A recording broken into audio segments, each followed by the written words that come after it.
Hey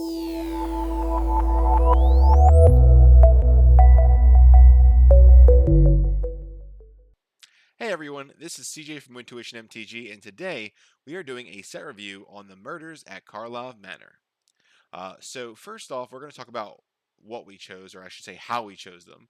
There was not a ton of bangers in this set, if you will. There isn't like, it's going to change the format of cEDH in the meta, but I chose cards that could see play in certain decks that just seemed pretty good for the format that may, see testing. But there are definitely a few notable cards that I think are going to definitely be seeing a decent amount of play towards the end of this video, so stay tuned. We're going to start off, though, with our honorable mentions. First up is Outrageous Robbery. It is X, black and a black, instant. Target opponent exiles the top X cards of their library face down. You may look at and play those cards for as long as they remain exiled. If you cast a spell this way, you may spend mana as though were any type to cast it. So the reason I chose this card as an honorable mention, it just doesn't make the cut because it doesn't end the game. It does get you a lot of value. You have to sink a lot of mana into it. But I definitely can see this in a Rowan Sign of War deck where, you're decreasing the cost of your X spells. Like another card that's really good is Torment of Hailfire. That's a great game-ending piece. This one doesn't really quite end the game, but you do get lots of cool value, and you could potentially hit a lot of awesome spells. I mean, imagine hitting this for X's maybe 20 off the top of a blue farm deck. Seems pretty strong, but I don't think it's quite there. That's why it gets that honorable mention tag. Moving on to the next one is On the Trail. One colorless and a green pip. Enchantment. Whenever you draw your second card each turn, you may put a land card from your hand onto the battlefield tapped. Pretty decent. I mean, a 2-mana enchantment um, that essentially accelerates your ramp. It isn't a card advantage engine, but I think a home for this card would probably be in Thalia and the Gitrog monster. I don't know if it's an auto include, but I definitely think it's going to see some testing from those players since you're able to kind of ramp your board state since you are more of a stacks deck with that deck. So we'll see. So let's move on to the next one. We're going to kind of get into the top 10, if you will, that we chose to choose. So this one is definitely an interesting one. You're probably like questioning why, but we'll get to it in just a second. It is Layline of the Guild Pack. Hybrid Selesnya, Hybrid Simic, Hybrid Golgori, Hybrid Gruul. Enchantment. If Leyline of the Guild Pack is in your opening hand, you may begin the game with it on the battlefield. Each non-land permanent you control is all colors. And then it has lands you control are every basic land type in addition to their other types. So hear me out.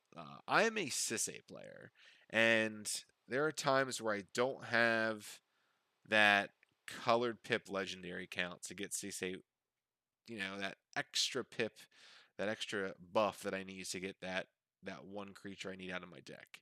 So I feel like this could be a Sisay card. It definitely requires some testing. So the floor would be, you Chrome Mox it. I mean, it taps for 5 colors. Seems pretty decent. You pitch it to a Chrome Mox. Ceiling would be, you have it in your opening hand. You then now have a legendary creature when it comes into play, like Ragavan, that has five different colors. It's pumping Sisay for, which seems really good, and you get the mana fixing of it, which can be kind of hard sometimes in a 5-color deck. Seems decent. I don't know if it's decent enough to see it in a list, but I am gonna probably test it in my list just to see if it works the way I want it to, if it feels right. But I definitely think there's something there. Again, like having your Ragavan being able to buff your Sisay for 5 instead of 1 just feels really good. And just being able to maybe go a little faster since we are in that kind of mid range, big boy winter meta right now for cEDH, being able to maybe increase the speed of Sisay. I don't know if that's correct, but maybe it's something worth trying to get under those those mid-range decks to kind of beat them before they can start grinding their value.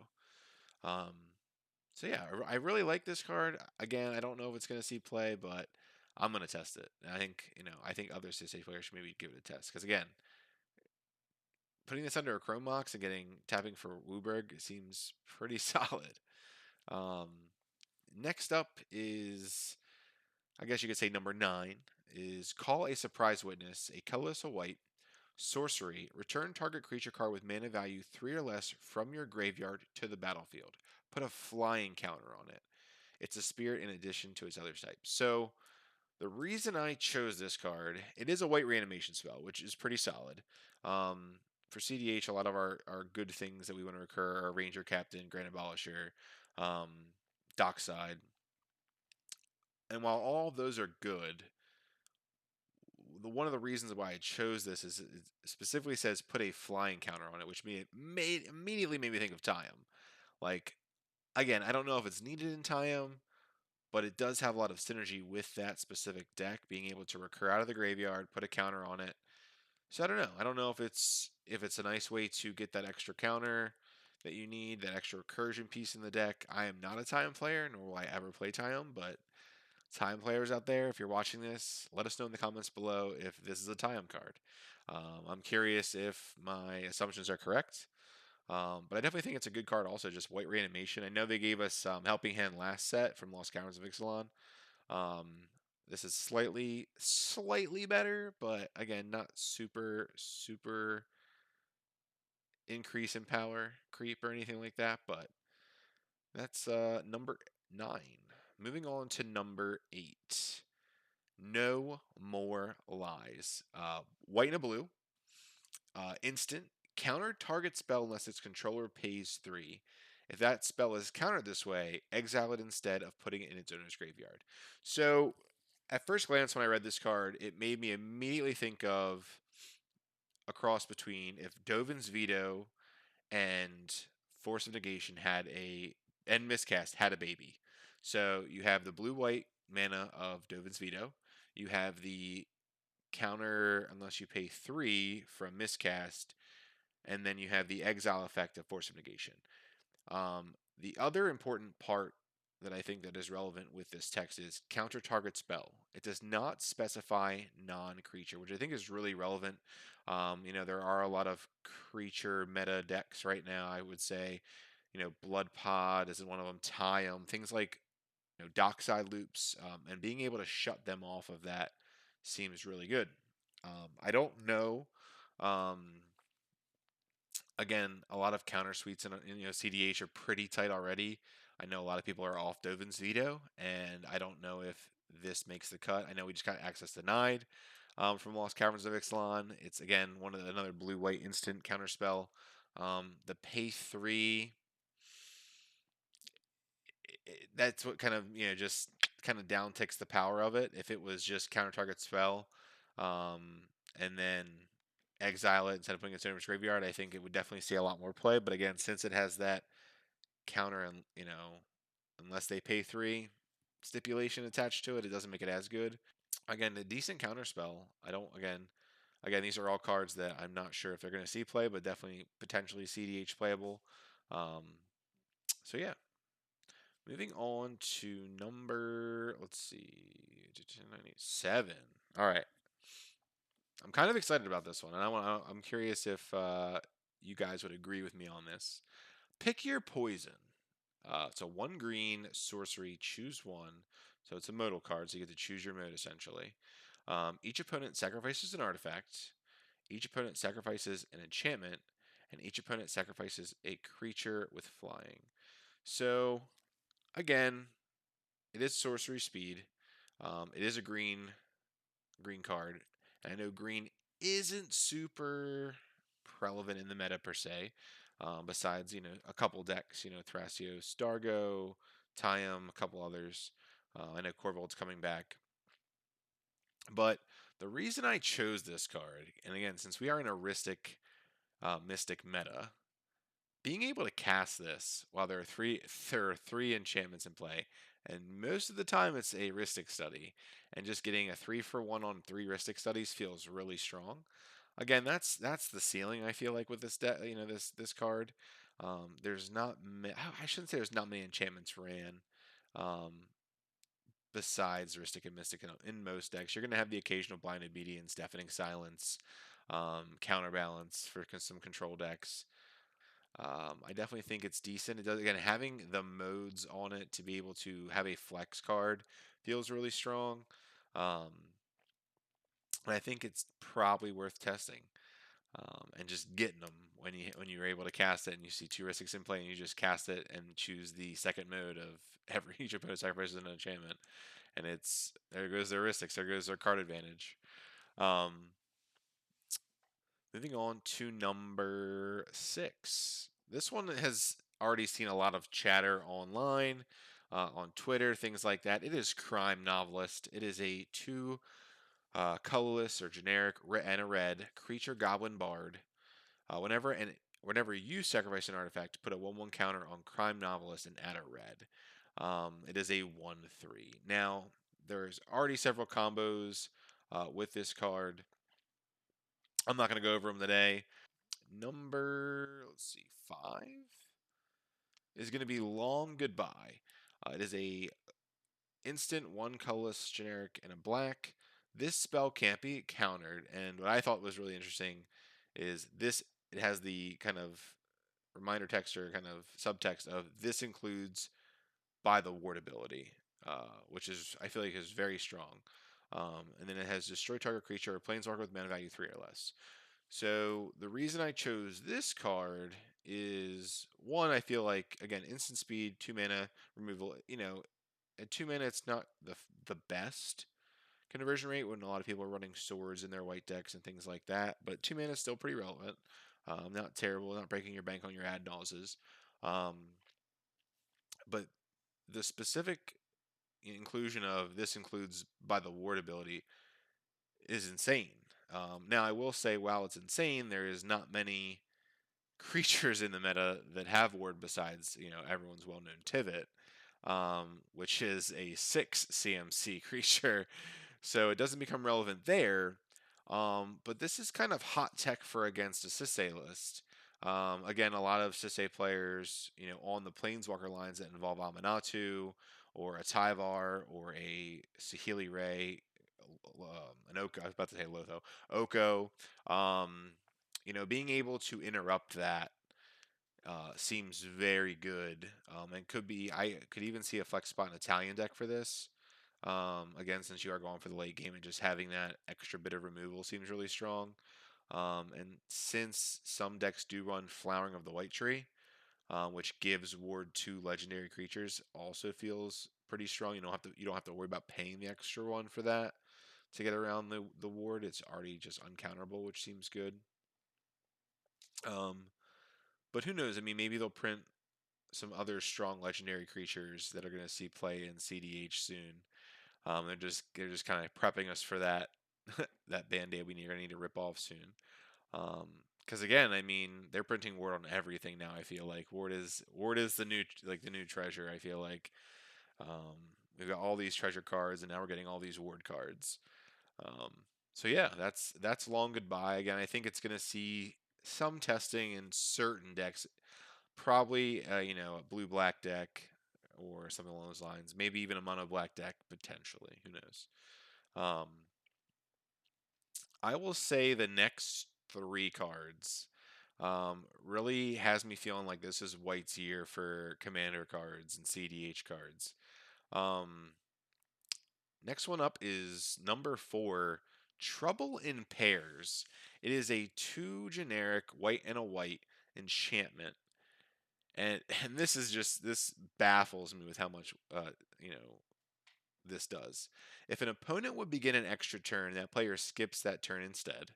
So right there you have a Gerard's um, Hourglass Pendant, which was printed, I believe, in the Dominaria Remastered set. Whenever an opponent attacks you with 2 or more creatures, draws their second card each turn, or casts their second spell each turn, you draw a card. So you have the Gerard's Hourglass Pendant, which is the first ability.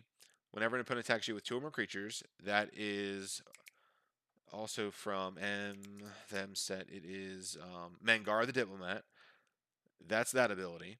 Then you have draws their second card each turn. That is a Fairy Mastermind ability. And then you have cast their second spell. You have a Crom. You draw your card. Like this literally can draw massive amounts of card advantage in white for 4 mana, which again is pretty steep. Um, I don't know if this is a flex spot that will replace a Smothering Tithe. That you're getting a lot of more mana value and mana advantage with that. Do you want and you want to sacrifice it for the card draw advantage? This just seems insane. Like, I definitely want to try it in Tivit, just because I feel like since we're on the kind of mid-range game and we're not really putting out a lot of creatures, just being able to, we end up usually being like the beat stick for the first couple turns for those Tymna attackers, and just being able to accrue advantage off of that, it just feels really strong. Um, so yeah, I'm curious to see if this sees we'll see play in cEDH. 4 mana is one of those like it's got to be like one of those make or break cards. I don't know if it does enough. I mean, it does a lot, but I don't know if it does enough for cEDH. It's definitely going to be probably a white staple for sure in casual commander, maybe even high power commander. But I mean, whew, like just coincidentally good from your opponents playing the game. You just get card after card. Um, so I guess in turn revolution, the potential would be if you had all of these trigger, that's 3 cards per turn. That's you're seeing 9 cards in a turn cycle if all of these happen, which is insane. Um, so yeah, that's why I chose this card, and I think it just I don't know. I haven't heard much chatter about it, so I'm kind of curious to see what your thoughts are in the comments. Let me know below. I'm curious if you feel the same way as I do about this card because I think it is insane. I feel like they're just starting to kind of like the No More Lies card, where they're just kind of like, okay, let's take this card, and this card, and marry them together into this. What are your thoughts? Kind of thing at Wizards going on. So who knows? Maybe we'll see more of that happen. Next is a card I'm really hyped about because from our last video that I did was my deck tech on my two Timnas list, and you probably already know the card coming. It is Delaney Streetwise Lookout, 2 colorless or 2 generic and a white legendary creature, Human Scout. Creatures you control with power 2 or less can't be blocked by creatures with power 3 or greater. So pseudo unblockable seems very good. And then it says if an ability of a creature you control with power 2 or less triggers, that ability triggers an additional time. So like a Panharmonicon essentially, which seems really, really sweet.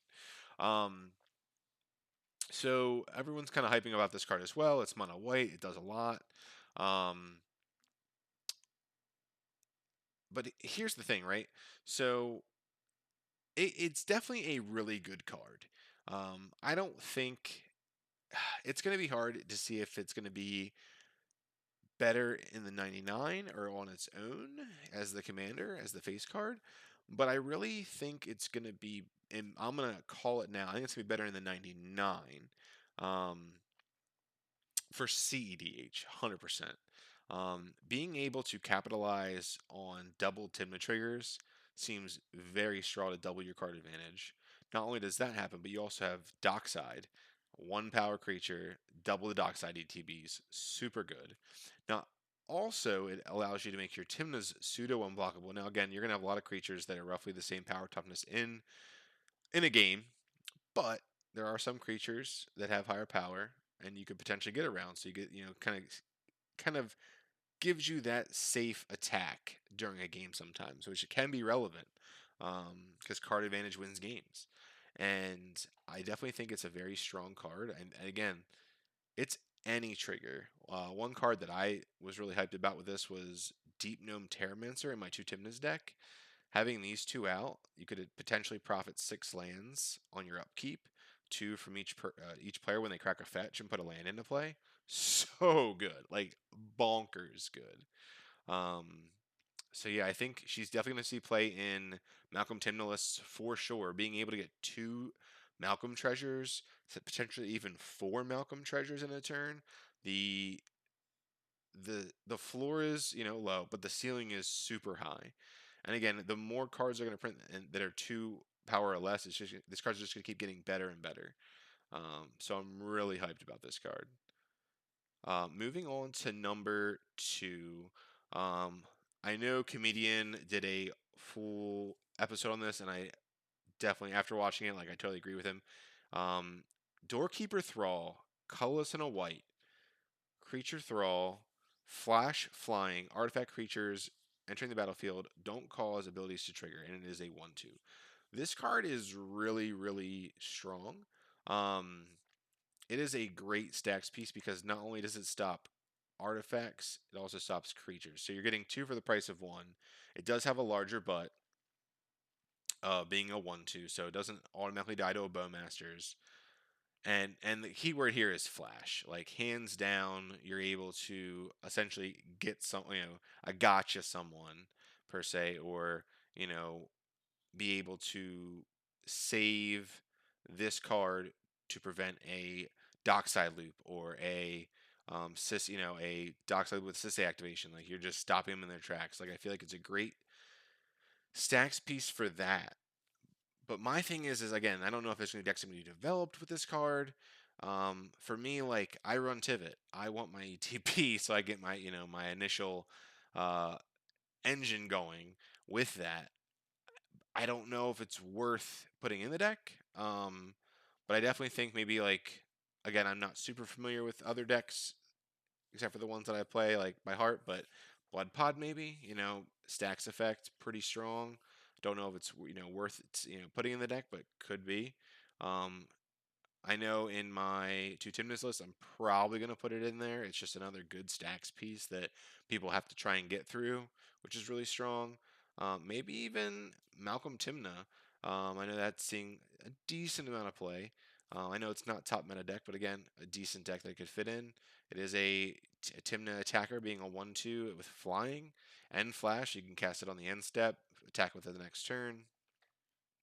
Um, but yeah, really, really strong. One of the best ETB hate bears printed thus far. Um, so yeah, I definitely think it's going to see play. I don't know all the decks it's going to see play in. Maybe again, mono white stacks would be good, but um, we'll see. Time will tell. Moving on to number one, we have Final Word Phantom. Two generic and a blue, creature spirit detective. Flash flying during each opponent's end step. You may cast spells as though they had flash, and it is a 1/4. This card is bonkers, right?